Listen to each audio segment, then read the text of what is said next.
Hi అండి, welcome to Gollapudi home foods. Multigrain oats వచ్చినాయండి.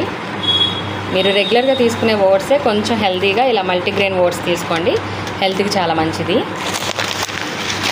మన దగ్గర చాలా డిమాండ్ జొన్నటుకులు వచ్చినాయండి. జొన్నటుకులు కూడా రెడీగా ఉన్నాయి. కావాల్సిన వాళ్ళు త్వరగా విజిట్ చేయండి.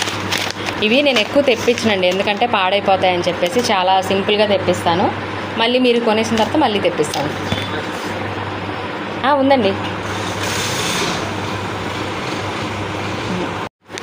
జావ పిండి అండి, అంటే జావ కాసుకోవచ్చు కదా, రాగి జావ కాస్తాం కదా మనం, అలాగే సేమ్ మెథడ్లో ఇది మల్టీగ్రెయిన్ అనమాట. అన్నీ ఉంటాయి ఇందులో. తెల్ల జొన్నలు, ఓట్స్, కొర్రలు, రాగులు, సజ్జలు, అరికెలు, ఓదలు, సామలు, పచ్చజొన్నలు కంప్లీట్గా ఉన్నాయి.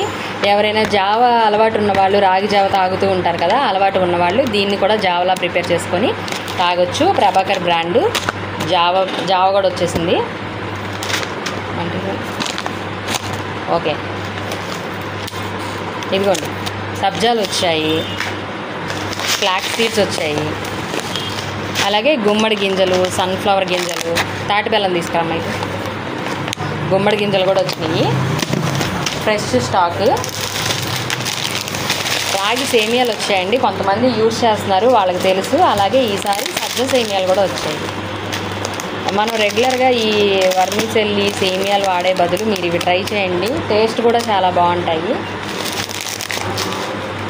అలాగే మల్టీగ్రెయిన్ ఇడ్లీ రవ్వ వచ్చిందండి. ఇడ్లీలు వేసుకునేటప్పుడు మనం జొన్న రవ్వ అవన్నీ ఇంట్రడ్యూస్ చేసాం కదా, అలాగే మల్టీగ్రెయిన్ ఇడ్లీ రవ్వ వచ్చింది. మల్టీగ్రెయిన్ ఉప్మా రవ్వ వచ్చిందా? మల్టీగ్రెయిన్ ఇడ్లీ రవ్వ వచ్చిందండి. అలాగే తెల్ల జొన్నల్లో సన్న రవ్వ వచ్చింది. ఆల్రెడీ జొన్న రవ్వ అనేది మీకు చాలామంది తెలుసు. అలాగే ఈ సేమియాలు ఈసారి ట్రై చేయండి, సజ్జ సేమియా, రాగి సేమియా. నెక్స్ట్ బ్లడ్ కొంచెం తక్కువగా ఉన్నవాళ్ళు, బ్లడ్ ప్యూరిఫై అవ్వాలి అన్నా, కొంచెం హెల్తీగా ఉండాలి అన్నా కూడా ఈ తాటి బెల్లం అనేది యూజ్ చేయండి. ఇది కూడా మీ అందరికీ చాలామందికి తెలుసు. తాటి బెల్లం కూడా ఫ్రెష్ స్టాక్ వచ్చింది. కావాల్సిన వాళ్ళు విజిట్ చేయండి. Thank you.